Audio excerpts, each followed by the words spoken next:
बिस्मिल्लाहिर्रहमानिर्रहीम। अल्लाहुम्मा सल्लि अला मुहम्मदिन अब्दिक व रसूलिक व सल्लि अलल मोमिनीन वल मोमिनात वल मुस्लिमीन वल मुस्लिमात।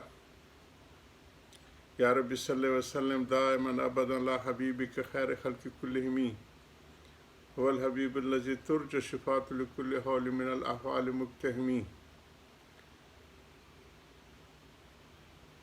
अल्लाहुम्मा बारिकना फ़ी रजब व शाबान व बल्लिगना रमज़ान। औज़ु बिल्लाहि मिनश शैतानिर रजीम। बिस्मिल्लाहिर रहमानिर रहीम। या अय्युहल मुज़म्मिल क़ुमिल लैला इल्ला क़लीलन निस्फ़हु अव इंक़ुस मिन्हु क़लीला औ ज़िद अलैहि व रत्तिलिल क़ुरआन तरतीला। इन्ना सनुल्क़ि अलैका क़ौलन सक़ीला। इन्ना नाशिअतल लैलि हिय अशद्दु वतअन व क़ीला। इन्ना लका फ़िन नहारि सबहन तवीला वज़्कुर इस्म रब्बिका तबत्तल इलैहि तब्तीला। हज़ूर सल्लल्लाहु अलैहि वसल्लम के लिए इन आयात में हक़ ताला ने रात के आखिरी हिस्सा खलवत के लिए मुकर्रर फरमाया है, और यही शान फिर सहाबा कराम में और औलिया में हमेशा रही है। रुहबान बिल्लैल, रात को जो है अल्लाह सुब्हान ताला के सामने बिल्कुल तन्हा खलवत में अपनी फरियादें पेश करते हैं। वो फुरसान बिन नहार, और दिन को जो है वो सवारियों की पुश्तों पे उन सारी चीज़ों की कि जो उन्होंने मांगी होती है अल्लाह से, उसको वसूल करने के लिए निकलते हैं। इस्लाम जाम बैन ज़िद्दैन है। ईसाईयत में रहबानियत थी, इस्लाम में इन दोनों को जोड़ा है कि ला रहबानियत फ़िल इस्लाम, लेकिन एक वक़्त खलवत का उनके लिए मुकर्रर फरमाया है।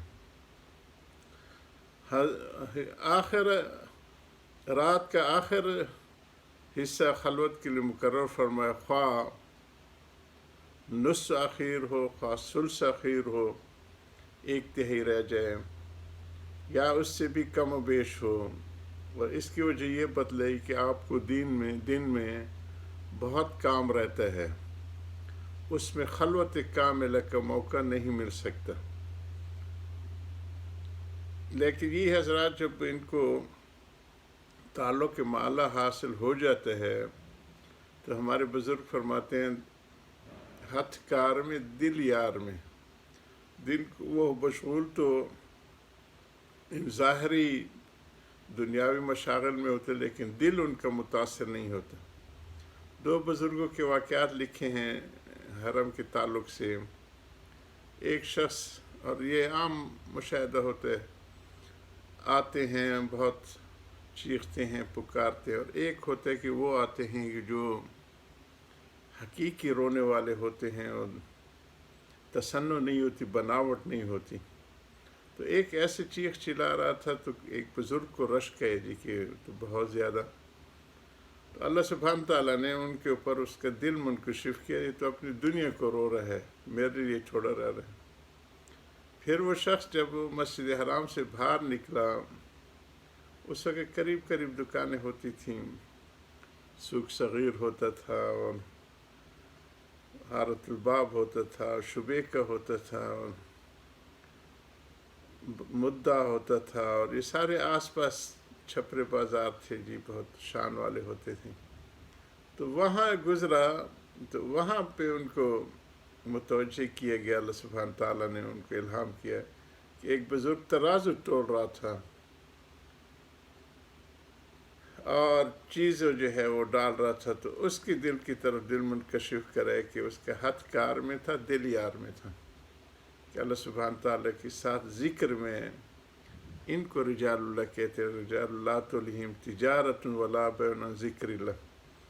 तो दुनिया के काम ये जो है ना, मोमिनों के लिए तो फिर नेमत दुनिया होती है, क्योंकि ये कश्ती है जो पानी में चलेगी, और पानी इस दुनिया में जितना गहरा होता है उतनी कश्ती खूब चलती है। तो दिन में बहुत काम रहता है, इसमें खलवत का कामिल मौका नहीं मिल सकता। इसलिए रात को उठकर तिलावत माल कुरान तरतील और ज़िक्रुल्लाह में मशगूल हुआ कीजिए। इसमें तबत्तल कामिल यानी पूरी यकसुई का लिहाज रखना चाहिए। پھر درمیان میں اس وقت کی فضیلت بھی بیان فرمائی کہ رات کے اس حصے میں عبادت کرنے سے نفس پر مجاہدہ کامل ہوتا ہے، اور زبان سے جو بات نکلتی ہے وہ ٹھیک ٹھیک ادا ہوتی ہے، یعنی زبان و قلب دونوں متوافق ہوتے ہیں۔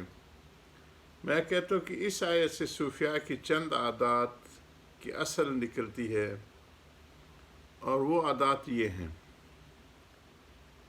نمبر 1، طالبین کے لیے ہر ایک کی مناسب کوئی طریقہ ذکر متعین کر دینا، جیسے کہ حق تعالیٰ نے حضور صلی اللہ علیہ وسلم کے لیے تہجد کی نماز میں تلاوت قرآن مع ترتیل اور اس کے بعد ذکر اللہ کو متعین فرمایا ہے، لأن فی کلام تسلیس یکون ذالک فی قولہ وذکر اسم ربک غیر للتلاوہ، یعنی تلاوت کے علاوہ جو ہے ذکر کا بھی فرمایا ہے، اور ذکر جو ہے وہ افضل ذکر لا الہ الا اللہ۔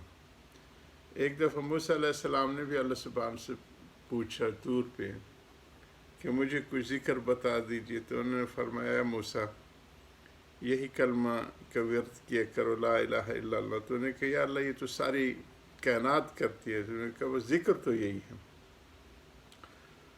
طالبین کے لیے وقت ذکر متعین کر دینا، یہ دوسرے اصول جو کہ صوفیاء ان آیتوں سے نکالتے ہیں، اور میں نے بتایا کہ حضرت اکمل الامت کی شان ہے کہ انہوں نے قرآن سے جیسے فقہی مسائل نکالے ہیں، دلائل القرآن علی مسائل نعمان، اور آج کل وہ احکام القرآن لتھانوی کے نام سے بازار میں ملتی ہے، کیونکہ حضرت گزر گئے تھے تو ان کے خلفاء کی ذمہ ڈیوٹی تھی تو وہ پورے کی۔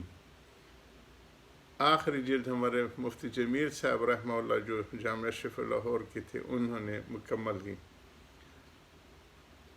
اور احادیث کی 2 کتابیں میں ذکر کر چکا، تکشف عن مہمات التصوف اور تشرف عن احادیث التصوف، یہ بہت شان والی کتابیں۔ اسی طرح گزشتہ رمضان میں ہم لوگوں نے حضرت کی کتابوں سے جو ہے انفاظ عیسیٰ سے بھی درس شروع کیا ہوا تھا۔ گزشتہ رمضان گو کہ ہم حرم سے تو دور رہے، لیکن یہ چیزیں بہت شاندار ہو گئی تھی کہ قرآن کی تفسیر کا درس ہو جاتا تھا، پھر عشاء کے بعد کچھ وقت مشکات شریف کا اور ان احادیث کی کتابوں کا ہو جاتا تھا، اور یہ ایک وقت میں جو ہے انفاس عیسیٰ اور ان حضرات کی کتابوں کا، اور علم الفرائض جو ہے میراث کا بھی مذاکرہ ہو جاتا۔ تو یہ ساری چیزیں کرنے کی ہیں تاکہ یہ تسلسل جاری رہے۔ طالبین کے لیے یہ چیزیں ہیں، اور جس طرح فقہ میں نے بتایا کہ انہیں اس کو جمع فرمایا کہ دلائل القرآن علی مسائل نعمان، احادیث میں بھی اعلیٰ سنن جو ہے ان کے شاگرد ظفر احمد عثمانی صاحب رحمہ اللہ نے ابتدا میں حضرت نے یہ املا کرائی تھی جو ان سے مسودہ گم ہو گیا تھا۔ طالبین کے لیے وقت ذکر متعین کر دینا، اور اس وقت میں فرصت اور فراغت کی رعایت کرنا کہ یکسو ہو کے بیٹھتے کہتے ہیں ہمارے بزرگ۔ نمبر 3، طالبین کو ذکر میں یکسوئی کی تاکید کرنا۔ دراصل تعین ذکر اور تعین وقت، فرصت وغیرہ اسی یکسوئی حاصل کرنے کے لیے ہے، کیونکہ شیخ اگر کوئی ذکر متعین نہ کرے تو طالب کا ذہن مختلف افکار کی طرف چلے گا کہ یہ کروں یا وہ کروں۔ ایسے ہی کسی کو 2-3 وقت فرصت کے ملتے ہوں تو اس کو ان میں سے بھی یہ تردد ہوگا کہ کون سا وقت زیادہ بہتر، کس کو ذکر کے لیے خاص کروں۔ تو یہ ساری چیزیں شیخ کے تعین کے بعد یہ تردد زائل ہو جاتے ہیں اور ذکر میں یکسوئی حاصل ہو جاتی ہے۔ وآخر دعوانا الحمدللہ رب العالمین۔